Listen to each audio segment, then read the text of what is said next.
And so you would go careening down the 5th Street Hill, and then you would turn into the 7-Eleven parking lot, and you had to stop before you hit the retaining wall. Nice. See, that's a good time. Did you wear helmets?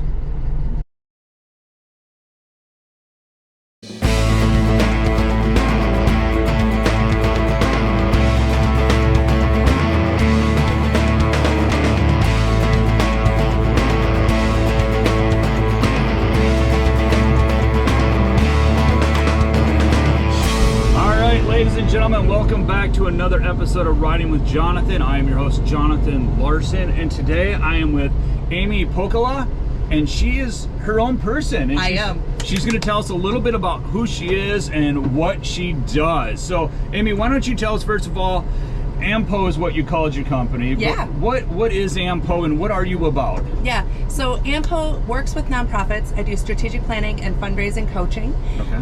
And I really just try to hone in on making sure that we have things set up and ready to go so that people can drive their mission forward. Okay. Nonprofits exist so that they can help people. You got a honk and wave at people if they'll do it. Sorry. Perfect. Nonprofits exist to help people, and so the more efficient and the better that they can be at planning and fundraising, the more they're going to be able to do that. And so that's my passion, and that's what I'm trying to do, is just trying to make sure that nonprofits have the resources and ability to know where they're going so that they can help others. Okay. And how long have you been doing this?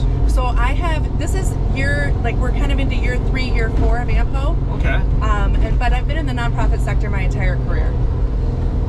Okay, so this isn't anything really new. It's just you branched off, you saw a need, you branched off, and you focused more on this? Yeah. So prior to this, I had worked in organizations. I had worked in small organizations. I had worked in large organizations across my entire, 20-plus year career. And it was time for a change. It was time for me to do something different, and I wasn't 100% sure what it was. And then as the mythology goes, I just kind of came out one day and I said to my husband, I think I'm going to start my own business. Yeah. And he said, well, it's about time that you figured that out, because the rest of us have known for months that that's what you needed to do. So and then we just we got started and got going. My first year was a little bit rough, as all things are. Yeah. I had started, and then about 3 months into it, I was out walking my dogs in the morning, and we had a little fall, the 3 of us. Oh, wow. And I broke my ankle and my leg, and so I spent one quarter of my first year being non-weight bearing and not being able to leave my house. So, which is definitely what people recommend when you're starting a business. Yeah, I would say so. That way you can stay home and focus and not worry about going out and meeting people. It was fantastic. I actually, God, I can't believe I'm going to tell this story. Here we go, folks. Yeah. This is the real Amy Pokela. So the first time that I was working with my web developer, and we were going through things for the website, and my mom was over, I remember that, and I had to put my web developer on hold and black out the video 3 times because I threw up from the meds from the surgery. Sweet. But I was still on the phone. We're powering through, getting the website ready to go, because that's what you do when you're an entrepreneur. Yeah, you just have to make it happen. Yeah, absolutely. So you just get going, and I tell everyone I work every day and I don't work every day. And so that's just kind of the way that I balance my life. I would say I do the same thing. Like, there's days that I really work hard, and then there's days that there's just different things going on. Whether it's meetings at home or whatever around, or if I'm doing auctions. On Thursday, when I'm hosting the JV and varsity girls soccer teams from Washington, because my niece is a proud Warrior soccer player. Yeah. And so they're coming to my house for dinner. So Thursday I got to spend some time, getting the house ready to go for them. Yeah, and you're pretty busy actually, because you were just speaking last week in Pierre. Yep. And what was your speaking engagement on? What did you talk on? So I spoke at the South Dakota Association for Fundraising Professionals Conference. Okay. And I spoke on prospecting and how to do prospecting through a community lens, so that you can, trying to get people to be more creative about how they're thinking about prospects, and prospecting for their fundraising work with year end coming up and everything else. Yeah. So, yeah. Oh, very good. Yeah, I was going to go. I was like, I'm going to do this, and then I had an auction. Hang on. So we're going a different way. Amy wanted to go a different way, so we're going to go up into the historic district here. I'm taking you guys back to my stomping grounds. So this is where I grew up. So we're actually on the street that I grew up on. So when John said he wasn't sure where he was going to go, I was like, let's go to the north end. Yeah, she didn't know what she was going to do. She wanted to go, but she wanted to look. And yeah, well, you know, we're still all kind of getting used to the roundabouts. Is that one pretty new? I live here, but I don't come up the street very often. It's got to be fairly new. So okay, yeah. So in all of my years, so I'm a Sioux Falls girl. I actually grew up here at the corner. We're at the corner of 8th and Prairie here. And I didn't grow up at the big house here on the corner, but I grew up in the house one in. My name is still in the driveway. Really? So, yeah. This is such a beautiful area. I mean, it's truly, when architecture was beautiful and not everything looked the same, and it was just great. So I grew up in this house right here, 211 North Prairie. And there were 5 kids and 2 parents that lived in that house. Nice. So, yeah, we were squished. So, but yeah, I'm a North End girl. We were the feral 80s children of the North End. So we like just ran wild up here. You could do that in the 80s. Yeah, absolutely you could.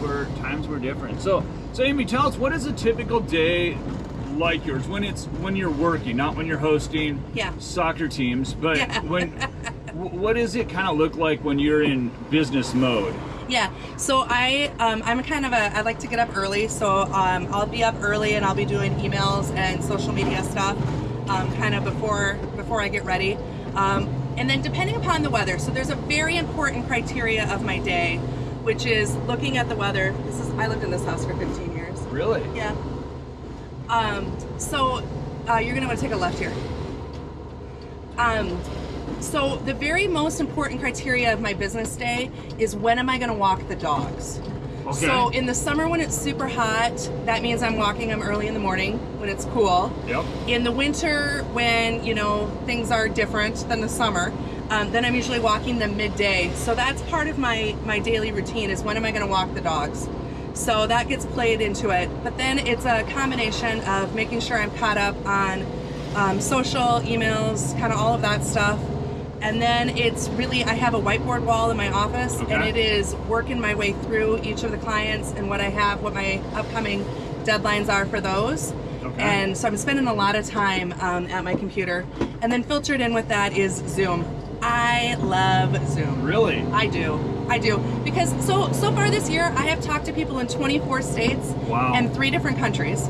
Okay. And so I love it because it just takes down all these geographic barriers. So, yeah, it's the best. That is good. I'm okay with it on sometimes, but if it's an initial meeting for me, I'd like to be there because I think body language and stuff is so important of how you can read people and read the situation. I think it's easier in person. Now, with that being said, I don't do that with people that are states away. Like that's local. Like if they're states away, then obviously we do the Zoom, and then when I do their event, then I see them for the first time. But okay, so I imagine every client's different with you. I mean, everybody has kind of different needs, but you're gonna go all the way down to the dead end, and then you're gonna take a left. Then I'm gonna take a left. All right. What is the most common thing that you help people with? Strategic plans, or really just, I should say, let me reframe that. It's really trying to think strategically about something that they've got going on. So when somebody calls me, there's usually a problem, and they're looking for a solution. And so I'm there to help, you know, like it might be that, you know, whatever it is. So we're really trying to think through things strategically. And so I've been blessed over the course of my career to get to do a lot of stuff with design thinking and systems thinking. Okay. And so I really apply that approach to it. And so it's really starting with, okay, what's our problem? What are the multitudes of solutions that we could possibly have? And you're gonna take a right here. That we have, and then kind of working our way through what would be the best solution. How are we going to strategically approach that? What are we going to do? All right. So what is, if you were to give free advice, and I'm sure you give free advice all the time, but what is one thing that you think that all nonprofits should know that maybe they overlook or they're not sure of what, you know, like... You're going to take it right here too. Let's see, how am I trying to say this? So it's just, it seems simple, but everybody should know this, to think about this. Yeah, well, so I'm going to go back to the prospecting thing that I talked about last week. So one of the challenges that I know a lot of nonprofits have right now is they need to be raising more money. Yes. So that might be because they had some grants or some contracts that are maybe in a different place than they were a year ago. That might be just because they want to start something new. They're growing, their needs are growing, whatever that is. And so everybody is looking at how they can raise money, how they can raise more money. So the first thing you need to do is you need to define a goal of what that is. You can't go to donors and just say we need to raise more. Correct. You have to come out with a goal. But then from there, you need to start thinking more creatively about who you want to approach. And so what I talked about last week is that there's 3 different lenses that you can use for that. You're going to take the next right here. All right. 3 different lenses you can use for that. One is the community. Who are the people who are really interested in your success because they're part of your neighborhood? Okay. They can see what you're doing. And so if you're in an urban area, that might be the 10 blocks around you. If you're in a rural area, that might be your entire county. But who are those people who are invested because of that? And then the next one is, who are the people who are interested in your outcome? They care because they care about your outcome. So this might be people who are your referral sources. This might be people who are advocates in your industry. But who are those folks who really care because of the outcome that you're providing? And then the next one to think about, and this is where the creativity really comes in, is who are those people who are adjacent to your mission? Yeah. So for example, I worked at an organization years ago that worked with people who were in prison. Okay. And so, excuse me, one of the people who was in our adjacent group was the vendor who was providing food to the prison. Okay. They have a completely different, mission that they're working towards, but we're both working with maybe the same population, or we Yep. both want to see that, there's a reason why we would be connected. And so when you think about prospecting from those 3 areas, it helps you to start being creative. It's easier if you're looking for like a one-legged pirate with a blue parrot, who to look for then, than just saying, we need to find people. Yeah. And so that just helps you to kind of limit that down a little bit. Yeah, because you don't want to just, as I work with events and stuff, sometimes they just want a lot of people in the room and they think that's going to work. And I always say I want bidders and not bodies. I can do more with less people who are really into your mission. Are we turning right here? Yeah, we're turning right here. So I don't know where we're going, so this is kind of fun for me. It's kind of all new. And so, what you're saying is you got to get it narrowed down. You have to know who your target donors are, so that you're not wasting money and resources on people that possibly aren't gonna be there. And it's kind of like this is how I heard it explained to me years and years ago. It was like the Oprah effect. Okay. Yes, Oprah has a lot of money, but why would Oprah want to give you any of the money? And so when you're thinking about it that way, start with your mission and who the people are who care about your mission, because they're actually going to be more interested in giving to your outcome than somebody who doesn't know anything about your mission just because they have money. Yeah. Okay. So I'm going to have us avoid the hill. How's that sound? All right. Or do you want to do the hill? No, do you want to go down 6th Street? No. We're not going down 6th Street. So there's a hill here that leads right up to the park. I can do it as long as I don't have to stop for a stop sign. Oh, there's no stop sign. Okay. At the top, you're going to have to make a turn. That's okay. I just don't like sitting at a red light and having to slip the clutch and having to roll back. Oh, yeah. I can do hills. It just takes a while. So. Yeah. All right, so that kind of explains it. Like, you're just that outside voice coming in, because sometimes you can't see the forest for the trees kind of effect. And so bringing you in puts a new perspective on it, and you can kick back and be like, okay, this is what we have. Let's look at it through with fresh eyes, kind of a thing. Exactly, fresh eyes. The other thing is, when you're looking at doing strategic planning, I see my role as there's 2 roles that I have in strategic planning. One is I'm an umpire. I'm there to call balls and strikes. Okay. I'm not there to have emotion about what the balls and strikes are. And so from that standpoint, when I come in, I'm going to tell you sort of what's going really well, what's not going so well, where we have some challenges, and I can deliver that message. Take a right here. And I can deliver that message differently because I'm far away from it. Yeah. And so I can just deliver that message differently for you.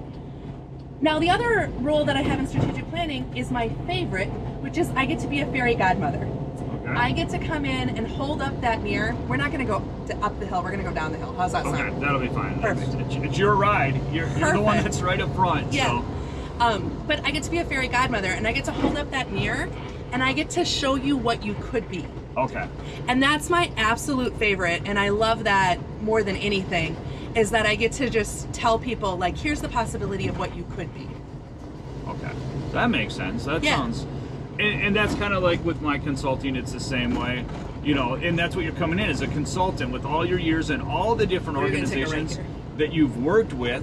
That you can do this, and you can stay, you know, level-minded about it, I guess, and help them out. Yeah, So absolutely.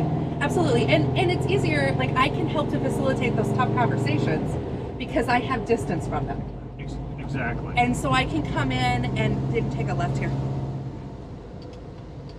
So it just makes it it's a different sense of what we can tackle, Yep. of the conversations that we can have. It's too bad it's not the summertime and we don't have like a whole bunch of kids here in the pool. I know, but I think YouTube dings you if you have kids in the video too. That's a good point. So, Good thing we don't have any kids in the Good video. thing there's no kids in the video, and so I'm not sure if they're in the distance or what, but they sometimes Yeah. No, ding you, so that as they should. Good job, Yeah. YouTube. Yeah. Good job. We like that. yeah, we'll just keep that. So What a beautiful day. I tell you what, we are gonna do, let me just pull in here because I don't know Yeah. where we're going. We're just out driving around having a good time. We're gonna do this segment of rapid questions. yay. And you don't know what these are. Nope, I do not. And you just, because you haven't seen it, and you know what? You can just park angled this way. Look how pretty that is. Yeah, let's just go up there by the water. Oh yeah. You find first gear. Let's go up here. So There's nobody here. So here's a fun fact about growing up on the North End. All right. So I have been swimming in Covo Lake. Are you serious? Absolutely. If for those of you who don't know, fish don't even swim in Covo Lake, I don't think. I mean, I've seen people fishing in it. I've never fished in it, but I have been swimming in Covo Lake. Yeah. Yes. I don't know. There's mixed reports on Covo Lake of what we could do. I've never eaten any fish out of Covo Lake, but I have been swimming there. And when I was a kid, they used to have these super cool paddle boats. I remember the paddle The boats. paddle boats were amazing. And then now they just had geese. I don't know if Yes. they have as many geese, but for a while there was thousands and thousands of geese. It's not the geese time of the year. I mean, they're leaving. Some of them do. Here, I'm gonna roll my window All right, so you we don't can roll hear your- that. So we don't hear as much of the. Okay, got- the weed whacker. We've got somebody weed whacking. Okay, Okay, rapid fire. are you ready?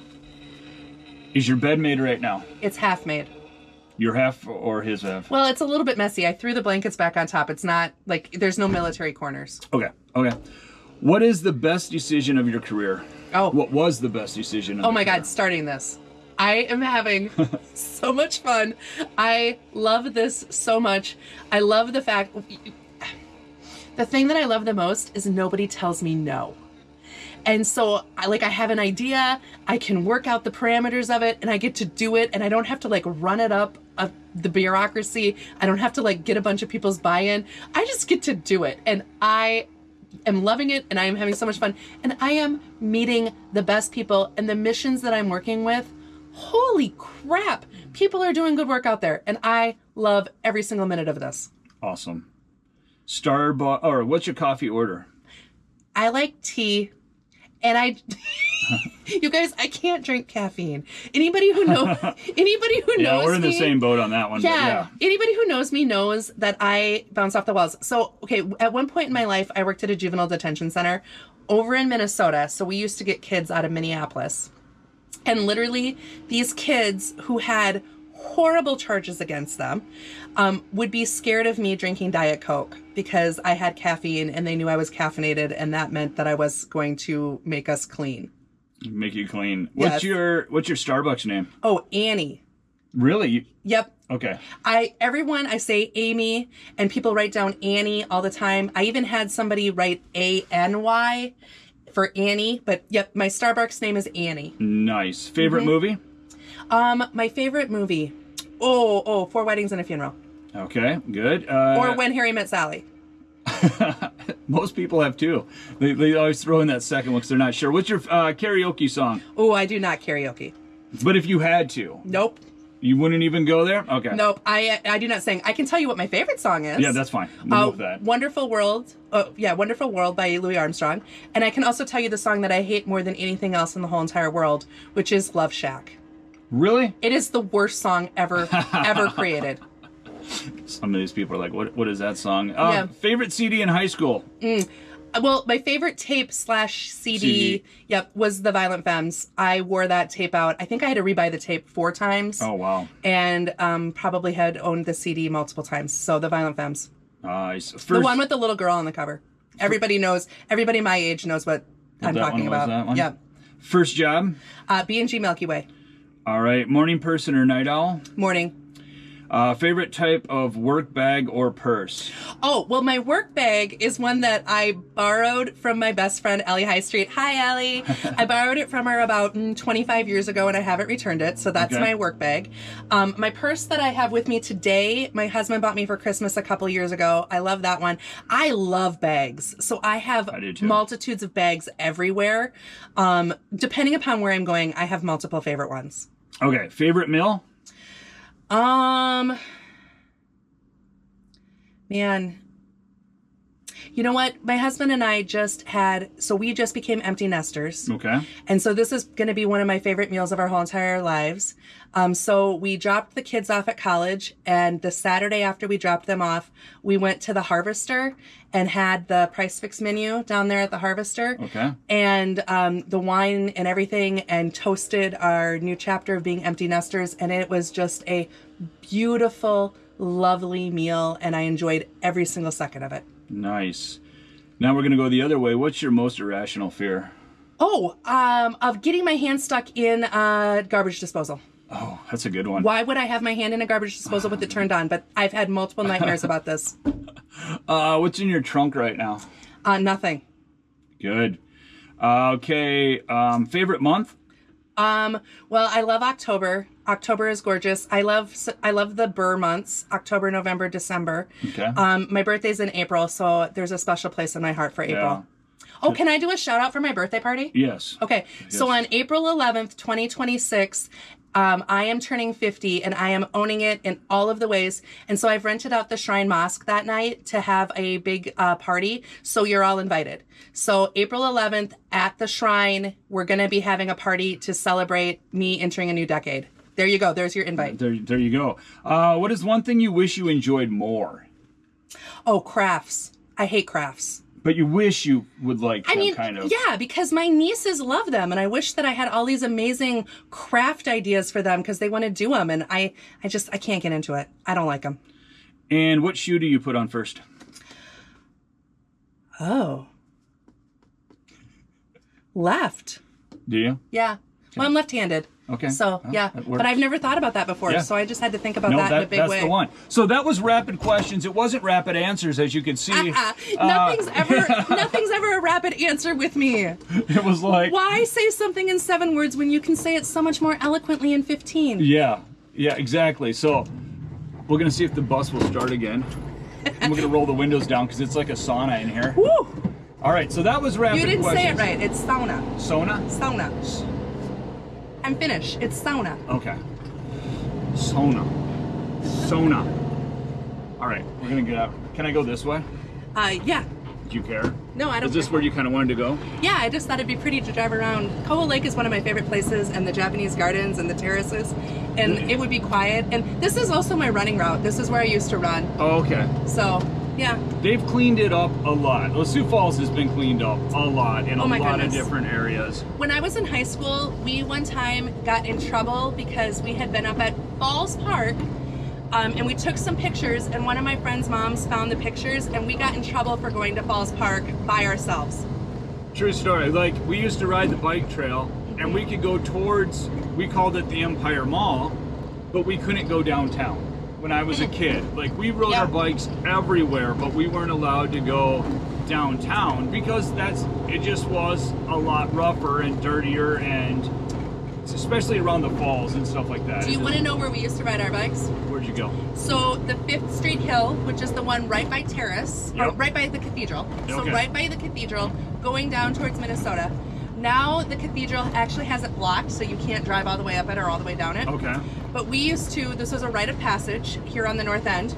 You would start at the top of the hill, and then you would careen on your bike down the hill, And at the bottom of the hill, right now, there's a gas station down there, but there used to be a 7-Eleven, and the 7-Eleven used to be positioned differently. So, like the 7-Eleven was on the west side, and then there was the parking lot, and then there was a retaining wall. And so you would go careening down the 5th Street Hill, and then you would turn into the 7-Eleven parking lot, and you had to stop before you hit the retaining wall. Nice. See, that's a good time. Did you wear helmets? For the love. We didn't know what a helmet was. I know. And look at us. And I try to tell my kids, we built bike jumps, ramps out of wood that was only held together by gravity. We used to, so there used to not be a fence there at Terrace Park. We used to ride down the terraces and then sled out onto the lake. So you would go careening down the terraces, and then your sled wouldn't stop, and you would go like you would go across the lake. See, I grew up because it also used to get cold, people. Yeah. So the lake was frozen because it used to get cold. It will get cold again. For months, it used to be cold a lot longer. Well, don't jinx it. We don't need.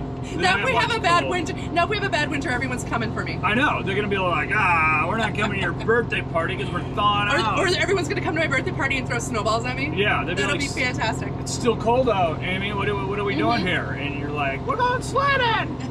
And then you guys can all go up to terrace and slide down the terraces. It'll be an epic, memorable night. It would be. That is a cool place. Sioux Falls, the terrace park with all those terraces coming down. It is really unique, and I wish I could have taken us up on that little side road maybe and kind of showed it to you, but it's kind of tough. Well, we can go. We can go. We can show more of the park if you want. If you take a left here. All right. We'll just go around one more time and see what we can find. We'll go a different way. Okay. And then we'll try to find our way back to. Yeah. We laid down breadcrumbs. So what? Let's see. Let's get back to what we're doing here. A tour of Sioux Falls. That's what we're doing. I know. We're just driving around with some little glimpses of stuff. A neighborhood you've maybe never seen before, as narrated by Amy Pokela. Yeah. This is the Terrace Park neighborhood, and people who are walking around are like, I think this guy's lost. These just strange people driving around, talking to cameras.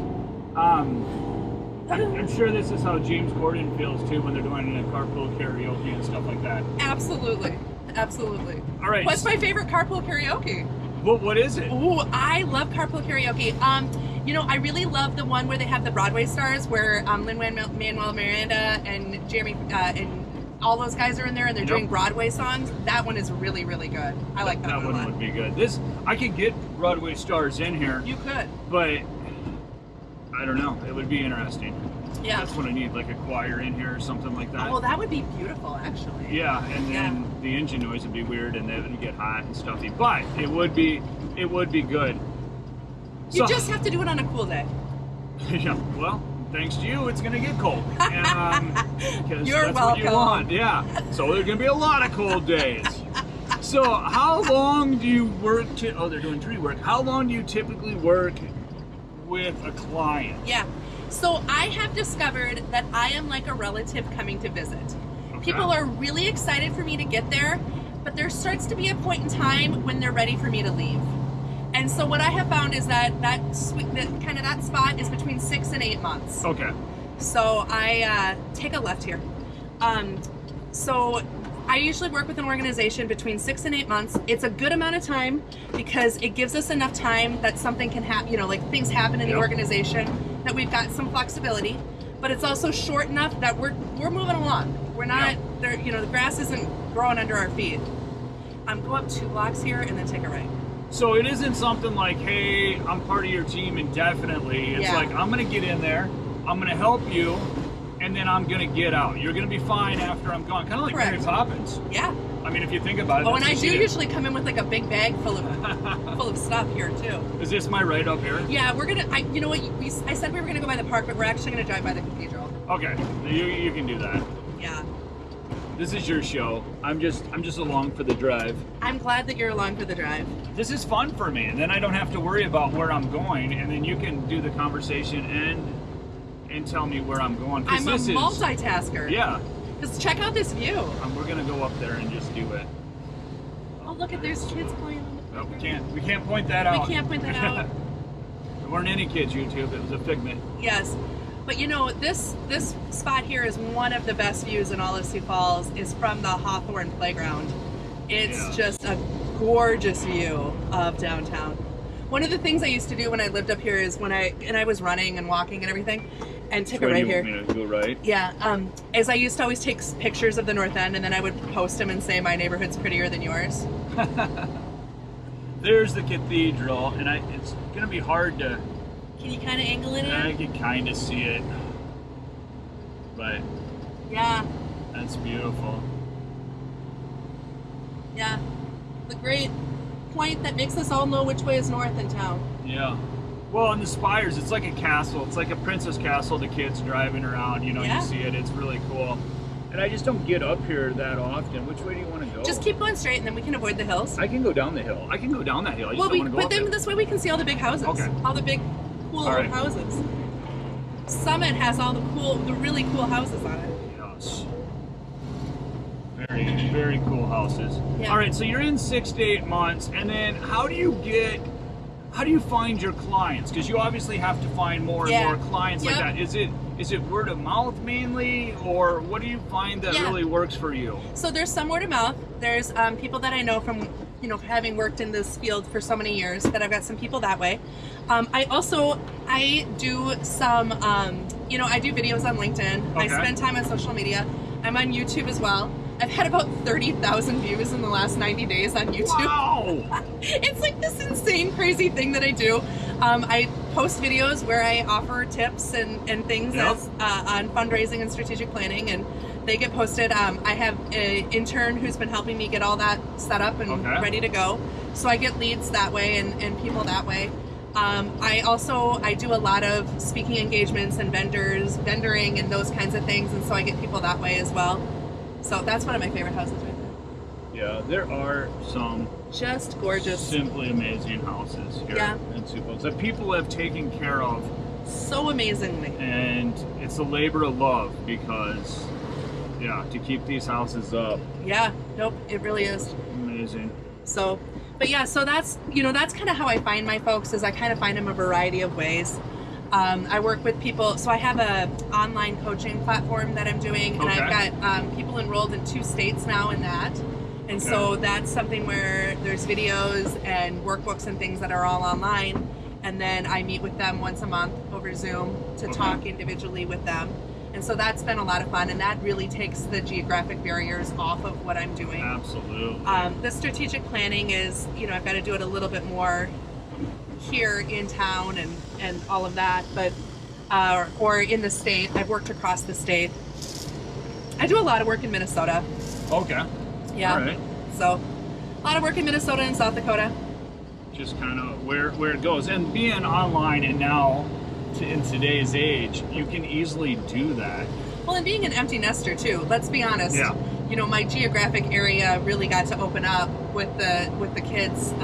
You know, so I've got one kid who's in school down in Phoenix, so I would love to do some projects in Phoenix. Absolutely. And I also have a kid who's in school down over in Mitchell. So anybody in Mitchell who needs me to help them with a project, I'd love to come over, because then I get a chance to see my boys. Yeah, very cool. Very cool. So Amy, what would you do, and I think I know this already, but if money wasn't an issue, if you didn't have to worry about money and you just had to fill your days though, but what would that be? What would you do? Yeah, so, I mean, I would have to keep busy. I would still want to be helping people. But if I could have any job in the world and I didn't have to worry about being good at it or making money, I want to be a singer in a rock and roll band. I think that would be fun. That's funny, because you didn't want to sing and you don't sing. I can't sing, but a singer in a rock and roll band would be my dream job. I'd also like the idea, again, of being able to really just be geographic agnostic so that I could be in all sorts of places. I love that. I also I love being outside. I really do. So things that just get me outside and in nature. I like to hike. I like to just do all of that.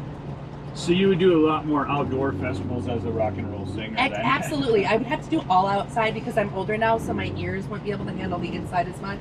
Okay. So yeah, outside would be a better concert venue for me. That is funny. One thing you can't do, or you say you can't do or don't like to do, would be the one thing that you would love to do. Oh my gosh, wouldn't that be amazing? It would be. Well, I know Corey from Corey and the Fireflies. Oh. He's a rock star. We work together on some events. Yeah, like he has my dream job. Yeah, he's got a lot of people's dream job. Not my dream job, but he does have a cool job. And he always like I don't know Corey, but I know who he is. Okay. Obviously. And he's like so cool. Like I just want to be so cool. Yeah, that's just him in a nutshell. So cool. And Corey, if you're watching this, I really think you are. And he's very good at what he does, and we do events together. Yes. And he's very good at planning out every little detail. So you never have to worry because it's always covered. And he has to do that as being a rock star. You have to make sure everything's good But you know what? When you're facilitating sessions, it's the same thing. Like it might seem like it's very spur of the moment what's happening, and every once in a while there is something that kind of goes a way that I wasn't expecting, and I have to sort of do it spur of the moment. But I've spent a lot of time thinking that all through. Like I understand the agenda, I understand what we're going to be doing. I have time, like I kind of have a sense of time and place. Like you have to, in order for it to feel very spur of the moment, you have to be very thoughtful about it. Exactly. It might come off as spur of the moment, but you still put in a lot of time and stuff on the back end, so you can have it appear that way, but everything you do does have a purpose. Absolutely. And a reason for it. Absolutely. Otherwise, if you really do something spur of the moment, then it's just clunky. And so you you really have to have some sort of a roadmap of where you're going. I totally agree with what's going on. I gotta navigate this. And I'm sure that this hasn't been clunky at all. This has been very smooth. This has been very fluid because we rehearsed. And we did. We trained for this. No, that's what I want for this. I want it just to be just kind of fluid and moving and natural. Yeah. And I always like to have, like when I'm working with someone, this is their mission. This is their work. I'm here to help facilitate it, and guide it. I'm not here to lead it. It's not my decisions. Yeah. It's not my, it's not what I think is best for the organization. It's what the organization thinks is best. And so that's always something too, is, letting it reveal itself and letting everything that's happening guide where we're going, not having it be sort of predetermined. Oh, absolutely, because that's your job as a consultant, is just to give options and ideas, and then ultimately they kind of choose what's going to work best for them or what they could live with, so to speak, because in the end they have to be happy with the product. Well, and also it has to be real, it has to be, I'm always pushing people to think bigger and to think larger, but it also has to be something that makes sense and that is something that is within their ability to do. So if I'm working with an organization that has a lot of full-time staff, that's sort of one, that's one level of what they can get done. Yep. If I'm working with an organization that doesn't have any staff and it's all volunteer driven, it's a very different, scope of what they can do. And so it's just being very thoughtful about that and taking that into account as we're working together, so that it's not something that I never am there to put another plate on top of somebody's plate of things to do. Yep. I'm there to help them to see how they could rearrange it, how they could come up with, how they could fit a little bit more in. But I'm not there to overwhelm and tip over. I'm there to enhance. Oh, very good. Very good. Have you been to this park yet? I have not been to the park yet. At Jacobson? I have not been there yet. I haven't been there yet either. I might come down and go ice skating. Oh, I'm excited about that. I think that would be a good time. And I'm a hockey mom. Are you a hockey mom? Well, I don't know if I'm still a hockey mom because my son graduated, but you can still be a hockey mom. Can you be once a hockey mom, always a hockey mom? So. Yeah. So why not? Yeah. You can be anything you want to be. Being a hockey mom has been one of the greatest joys of my life. Really? Oh my God, I love being a hockey mom. It's changed your life, huh? Oh, in more ways than I can describe. It's given me some of my dearest friends. It taught me a moderate amount about the sport. Like, I know a couple of the rules. Oh, nice. I can, I know what offsides means. That's very important. My kids are learning that in soccer, and the coaches are even because they're volunteer coaches, and they're just helping out with the young kids. They're like, how? Why? What? Yeah. And I'm just like, well, let's just make it easy. You can't camp out at their goal. It took me about 4 seasons to know what offsides was. Okay. So every single one of my hockey mom friends who's still watching is dying laughing because they know that I barely know any of the rules. Yeah. And that I would take pictures of the wrong kid on the ice. And they all look the same. They all dress the same. They do. And, and at different points in time, they've all been the same size.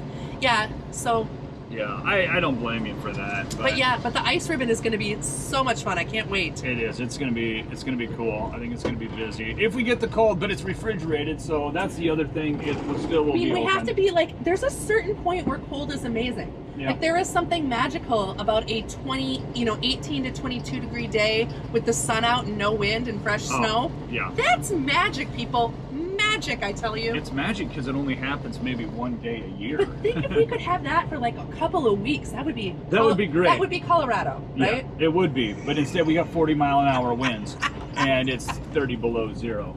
So, all right, Amy, we are going to put this to an end. That has been our episode. I just want to thank everybody for watching this. Amy, thank you for being a wonderful guest. There's Falls Park a little bit right there as well. But we will see you guys on the next one. Thanks a lot. Thank you.